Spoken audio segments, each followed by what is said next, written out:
Alright, so, previously, between coming to the digital world, training, battling, evolving, dying, and more training, battling, and evolving, we recruited many different kinds of Digimon, many who have said that someone's causing all the Digimon to behave strangely and go crazy, so we're going to finally put a stop to all that trouble. Also, I've been working on this project for so long, it's going to be the 24th anniversary of this game by the time this comes out. Oh my goodness.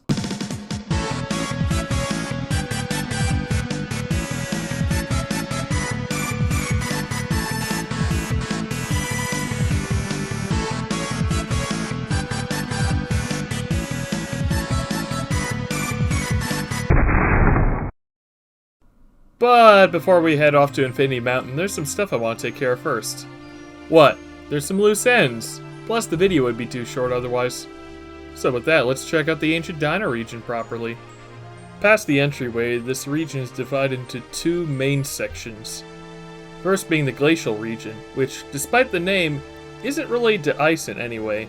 No, the reason is because, like a glacier, time moves extremely slow in this area, which is why it's full of dinosaurs and giant bugs. The other major area is the Speedy Time Zone, which the Tyrannomon from way back is guarding. He tells us of a strange rock that crashed into the zone a while back, and we convince him to let us check it out. But he warns us that, in contrast to the Glacial Zone, everything moves much faster in the Speedy Time Zone, so we can't stick around for too long. Because of time moving so fast, all the plants have already withered and died and there's bones everywhere. Following along a giant rib cage, we find a Saberdramon hanging out in the back who challenges us to a fight. After knocking him down with an electric cloud, he tells us to look for a path at the side of the bone tunnel. Following this path leads us to the place where the meteorite crashed down. The meteorite turns out to be the appropriately named Meteormon. After saying we doubt that he's telling the truth about knowing nothing, he challenges us to a fight out of annoyance.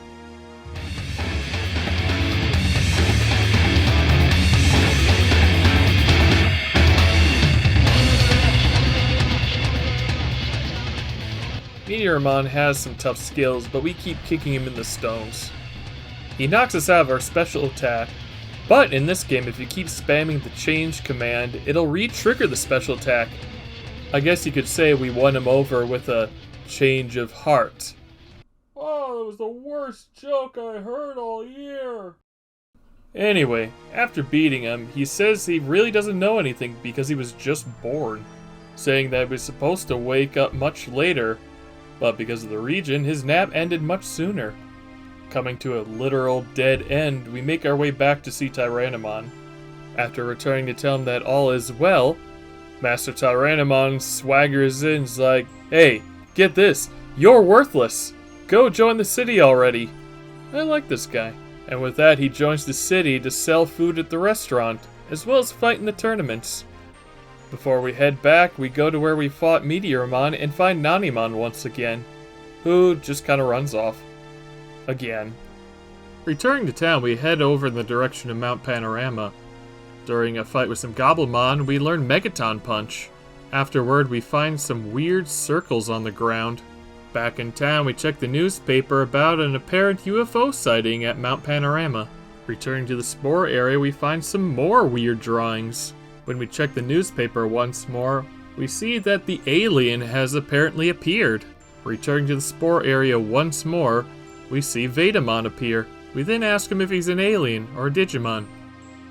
He finds these questions stupid and points a gun at us. But we manage to talk him down and convince him to join the city, where he also works as a cook at the restaurant. Back in town, I decide to sign up for another tournament. It's gonna take a while, so we decide to do some other things in the meantime, such as explore Factorial Town finally. As you can guess from the name of it, it's full of machine Digimon. And some platinum poo. Okay. Heading north, we find a manhole into the sewer. The place is filling up with some sort of horrible gas that's making Zero act all funny. It's also draining the Numamon of all its energy. You know it's bad when the turd-eating Numamon can't stand it. We tried to head to the main facility to put a stop to all this. However, the guards won't let us through without a permit.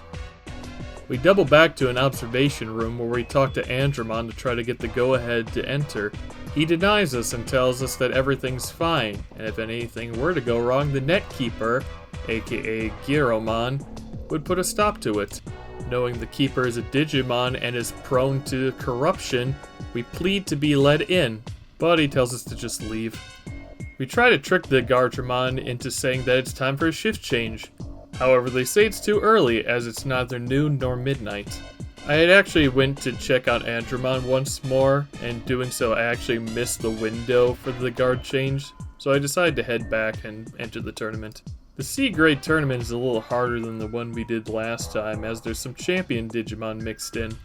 However, we have a Kung Fu Thunder Bear, so it's still not too much trouble for us. After getting our prize, we talked to Andromon for some news on potential recruitable Digimon. He mentions one that shows up in the early hours of the morning in the misty trees, which just so happens to be now. So we head on over to see what's up. That Digimon turns out to be Kakatorimon. They waste no time and challenge us to a fight, which we easily win. He says he's heard of us and agrees to join the city, where he makes an odd statue. Hey, wait a minute. Kakatorimon, is that like a Oh my. I don't think these are statues. I guess we're not the only ones gathering Digimon.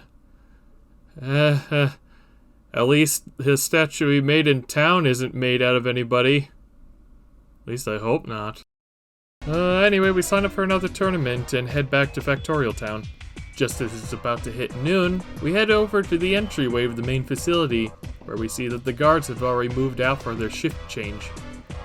Making our way past some other Guardramon and a Garamon, we find the Netkeeper, Giromon, where he seems to be crashing the bad computer. He's clearly gone crazy, so we decide to take him down.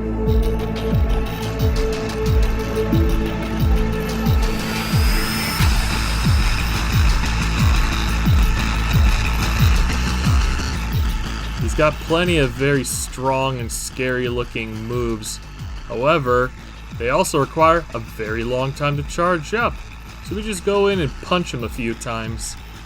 We get a little cocky and try to hit him with our special move, but he turns us into a sprite, in which case we turn around and knock him out of his own special move and win the fight. Get some better chainsaws, nerd! The fight drains him of his power, so we decide to head back to Andromon to tell him what's up. But before we do that, we decide to check up on Numamon. He wasn't doing too well last time, but I'm sure he is back to his old... Oh. No, he's still a little messed up. He attacks us, but we just one-shot him. Yeah. I guess he hasn't fully recovered from that gas. Despite clearly not being the most intelligent Digimon, we managed to convince him to join the city. There he opens a secret item shop that sells items that affect enemy encounters. We head back to Andromon to talk about what happened with Giromon. He believes that somebody took control of Giromon to destroy some computers that held data regarding the Digimon world's past. He thinks that he might be able to repair it, but tells us to come back later. So we'll do just that. While we wait, we decide to take on the special Grappler Cup. Due to it being a specialized cup, the fights are significantly more difficult, and we end up low on HP and MP by the time we get to the final fight. Oh hey, it's Tyrannomon. Do you think he's still mad about us stunlocking him in our fight? Yeah, that did not go too well for us. Ah well, it's an arena loss. It's not like there's any major consequences. So we'll just pick ourselves back up and try again another time. Oh. So it appears Zero just ran out of time on this generation. It's really unfortunate because he was incredibly strong and took down a lot of tough looking bosses. Time for another moment of silence for our fallen friend, as we look back on the good times.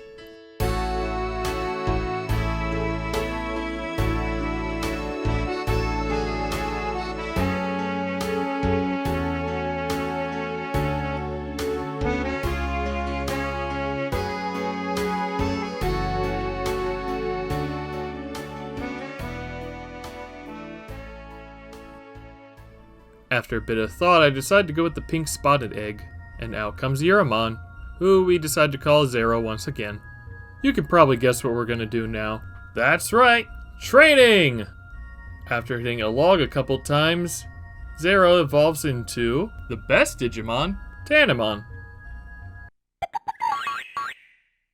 I decided to keep having it do some strength training, because supposedly if you train with an in-training Digimon 10 times at a gym facility, it upgrades that facility, and it increases the amount of stats you get by 20%. But of course you can't upgrade all the facilities with a single Digimon, as he would evolve soon. Well, the thing is, despite in-training Digimon evolving after 1 day, Tanamon is now 3 days old. This is because of how evolution works for in-training Digimon. Instead of requiring you to be a certain weight, have a certain amount of stats, or anything like that, it'll evolve into one of 2 rookies depending on which of its stats is the highest. However, Tanamon's a bit of a unique case, as neither of its rookies have offense as its required highest stat. If the time comes for Tanamon to evolve and offense is the highest stat among the others, the game will just not know what to do, and won't evolve Tanamon. So you can take advantage of this and upgrade all the gym facilities with just a single Tanamon, so long as the highest stat is offense. Also keeping its weight under 10. You can have this go on for 10 days if you want to. But I decided to call it once its brain stat matches with its offense stat. And thus Tanamon finally evolves into the best Digimon, Palmon. Afterwards, I noticed that there's a butterfly floating around Palmon's head. What this means is that its brain is absolutely broken, and it'll slowly start losing some stat points. This usually happens when its mood is completely shot, and it'll keep going like this until it fully recovers. Normally, this would be a very bad thing for your stats to drop. However, when you gain points in the brain stat, every time you pass the 50 threshold, 150, 250, etc., you have a chance of learning a technique relative to your Digimon. So I just let its brain stat drop below 250, did the bonus version of the brain training so it would be the minimum amount of points increased, then let it drop and rinse and repeat. This got us a few pretty good grass techniques. After the brain stat hit 500, I decided to do some other training.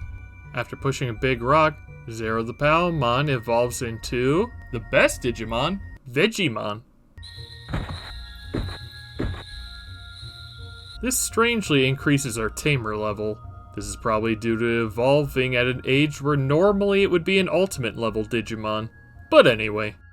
And yes, I do realize that all 3 of these guys have been the meat farmers. Now it's time to do some battle training.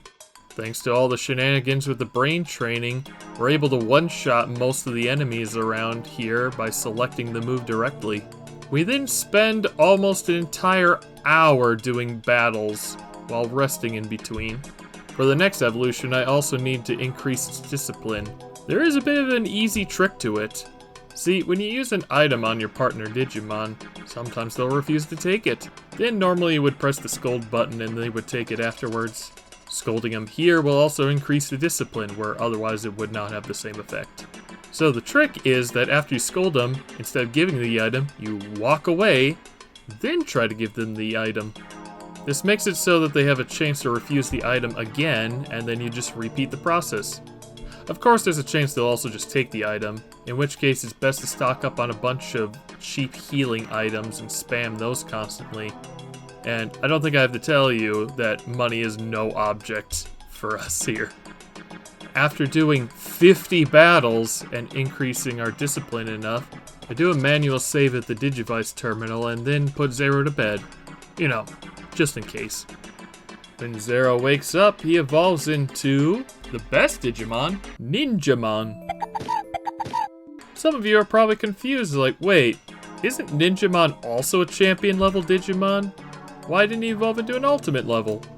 So yeah, as it turns out, this game had slide evolutions, where specific Digimon under certain conditions can evolve into another champion Digimon. And even some ultimate Digimon can evolve into other ultimate Digimon. It's a funny game like that. Why go through all this? Well, You could say it's for the ultimate goal. Also, there are far more champion level Digimon in this game, and it knocks off a few on the list. Anyway, in order to reach this goal, we gotta do a little more stat training. So we head off to the gym and... oh. So, there was a bit of a downside to doing the Ripen Tanimon and Slide Evolution thing in the same generation. Normally, when you evolve, you get a few extra days to the lifespan of your Digimon. However, with Slide Evolutions, seems you don't get that bonus few days. And due to spending 3 days as a Tanimon, we had even less time to reach an ultimate level Digimon.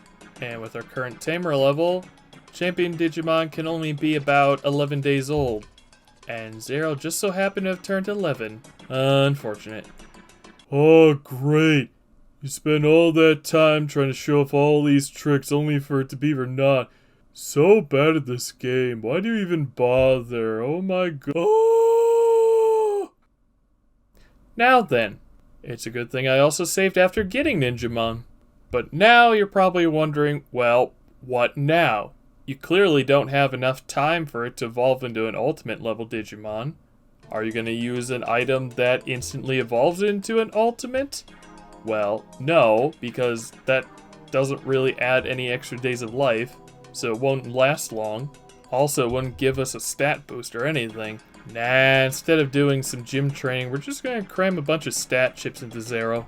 And since we don't have enough, we use what little time we have left to make our way all the way back to Shogun Gekomon, trade some cards for more chips, and shove them down Zero's throat. Does he have a throat? I mean, he's kind of just a ball. Okay, that solves the stat problem, but you still have to wait a bit of time for it to evolve into an ultimate level Digimon. What are you gonna do about those 5 days when you only have like a couple hours of life left? Well, there's another special trick. See, similar to the stake all the way back at the Grey Lord Mansion, which it would constantly respawn until you turned one into Myotismon, we're gonna take advantage of another bit of developer generosity. You see, there's certain spaces on the world map where, once you step on it, an event occurs. Some of these are placed right at an entryway, and so that your Digimon isn't dying as soon as you take one step forward and are locked into some sort of fight, they made it so that your Digimon will not die as long as you're standing on that space. And it just so happens that the space right in front of Digimon's house is one of those spaces in question. As normally, when you are there and take a step forward, it would trigger either the Greymon or Airdramon fight if you made enough progress. So if we leave Digimon's house and don't move, we will never die. It's also a good idea to stock up on toilets and food while you're at it. But what if you run out of items and can't leave? Well, guess what? There's another trick to exploit. You see, after your Digimon wakes up, you have 1 hour of immortality to do anything you need to before that hour runs out. To test this, I decided to check in on Dramojimon's treasure hunt, as well as put in an order for another hunt. Just remember to reset your position. Finally, after standing around for a few in-game days, Zero evolves into the best Digimon, Mamemon. This evolution gives us another Tamer level increase, and now we don't have to worry about him dying for a few more days. I think after spending nearly 2 weeks raising up a new Digimon, now's the time to go see Andromon once again. He's repaired the data and is ready to give us a big old lore dump. So apparently, 100 years ago, analog humans, so humans, came to the digital world and ended up fighting with the natives. After 10 years of fighting, the Digimon eventually won and drove the humans out. Over the next 10 years, the island doubled in size. So naturally, we assume humans are behind everything bad going on in the digital world. Taking from our own experience that humans age much slower here and have no need of food or sleep or anything like that. Seeing as how a year is about 1 month in this world, that means the humans have been here for about a little over 8 years. So not all that long, especially considering a day goes by pretty fast. But anyway, we assume it's our responsibility to deal with them because, well, human. Andromon then tells us that he'll help out with the city, coming back and forth now and then. As in, he'll just hang out in front of Bergemon's house now and then. Thanks. Back in the main facility, we find that Giramon has come to his senses and has shut down the factory, saying he has a lot of free time. We call him insane and he joins the city. There he sets up a jukebox in the restaurant. We can play different music tracks such as...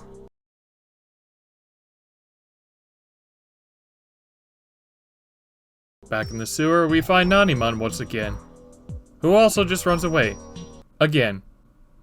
For the 4th time.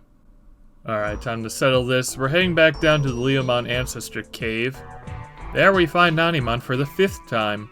He runs away. Again. But he drops a dimensional keychain, which increases our item capacity to 30. And apparently, Nanimon joined the city and then left. I don't know what his deal is. Alright, we delayed things long enough. With our items stocked up and our techniques picked out, it's time to take on the final dungeon.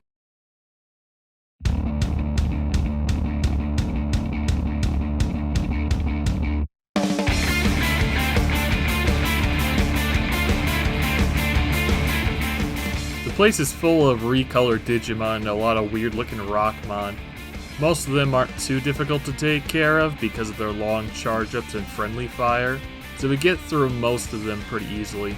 The real challenge comes in the 3 boss fights we have along the way. First being Devimon, who likes to take advantage of a small arena and fast attack moves. It takes a lot of healing items, but we managed to bring him down with a Smiley Bomb. He then tells us that he's been brainwashed and that the Digimon don't want a ruler, saying we're the only hope of this world. Next is the optional Megadramon fight, who has extremely high stats compared to the other Digimon we fought so far. His attacks do a ton of damage but require a lot of charge up to fire off, so we take advantage of that and stun him a few times before bringing him down. He doesn't say anything and just kind of flies away. The third boss is, of all things, Metal Greymon. His attacks are a bit of a mix of the previous 2 bosses, with some dangerous close quarters ones and high damaging charge up moves. His special move also seems to charge up pretty fast. But despite getting stunned out of our own special attack, with an omnipotent and a change spam, we managed to get our Smiley Bomb off and knock him out with a quick hit. He comes to his senses and says he'll talk to us again if we beat the final boss, and then just leaves. Bye! And so, we've reached the final room. There we find a human who calls himself Analog Man. He finds it frustrating that a child is the one who keeps ruining his plans, and that humans should be the ones ruling the digital world. We tell him to stop hurting all these Digimon, but he just tells us that he doesn't care, and that they should be slaves to humans. We tell him that they're not slaves but our friends, and he challenges to a fight to see which is better, calling upon his ultimate creation, Machinations.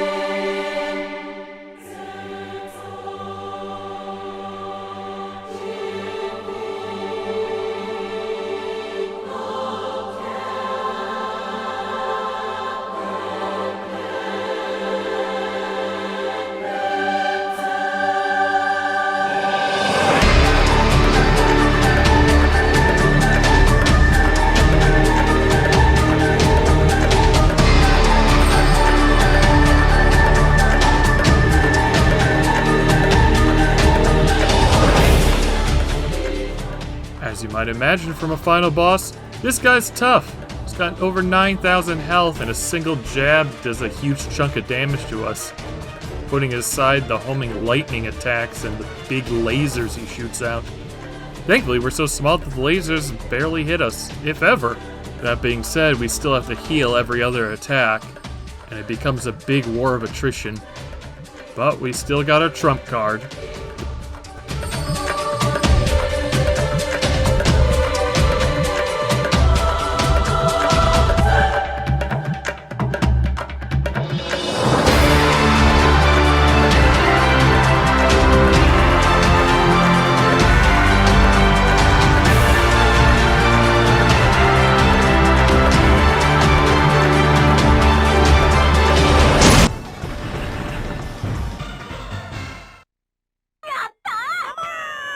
power of items bought with chainsaw-funded money wins the day.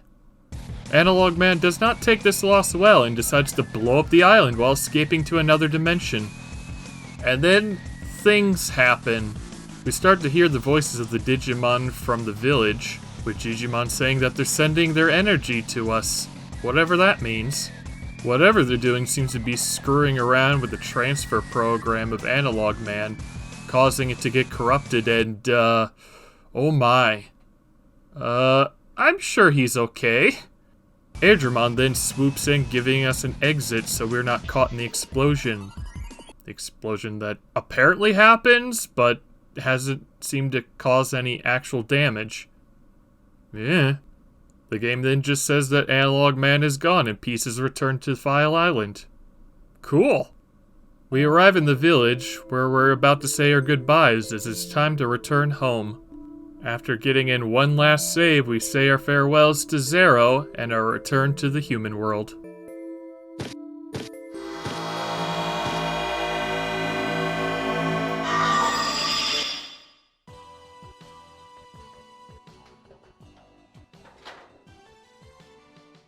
I'm home. Mom! An abrupt end, but hey, we did it! We beat Digimon World. Gotta say, it was pretty nice coming back to this game and finally beating it after so long. There's a lot of cool things about this game, to the monster designs, the music. I barely touched on all the background tracks to this game. The whole world's built pretty much like a PC with all these different parts kind of shoved together to make it work. Also, I just like raising monsters in general. Would I recommend this game to other people? I'd say it kind of depends. There is a lot, and I mean a lot of jank as you saw through this playthrough. A lot of it was self-inflicted, but there's parts that are just plain broken like the jukebox. To my understanding, there's some areas in the PAL version that won't even function. And of course, if you're going in blind, it is a mess to figure out. I barely scratched the surface on some of the raising mechanics, which is why I counted the jank with some more jank. And that's honestly my preferred way to play this, similar to playing through the old Red and Blue games. It's hard not to dive into these exploits once you know about them, and it can lead to some interesting gameplay. So I'll say if the game looks interesting to you, give it a try. If you can get a copy, of course. But if you want something a little more modern, Digimon World Next Order, a sequel game to this, at the time of this recording, will be out on Steam and Switch in a month. I already 100%ed the PS4 version, but I might pick up the PC version at some point. But that's a story for another time. Big thanks to the folks who put together all the resources I used for this. It would not be nearly as interesting as a playthrough without their work. I'm sure I messed up a number of things, so feel free to correct me in the comments. I also, of course, can't forget to thank Chicken Nuggets. You've always been there for me. But in all seriousness, I have to thank you guys. The amount of support I've gotten is honestly very surprising and has helped me push through this project and hopefully have this out in time of the anniversary. I do have other ideas for games or topics to cover in the future, but if any of you have any recommendations, in all seriousness, let me know. Not just Digimon, but really any sort of monster, raising, hunting, whatever type of games. There's a bunch I haven't tried yet and I think would be pretty cool. And with that, it's time to bring this adventure to a close. Oh hey, wait, there's a post-game.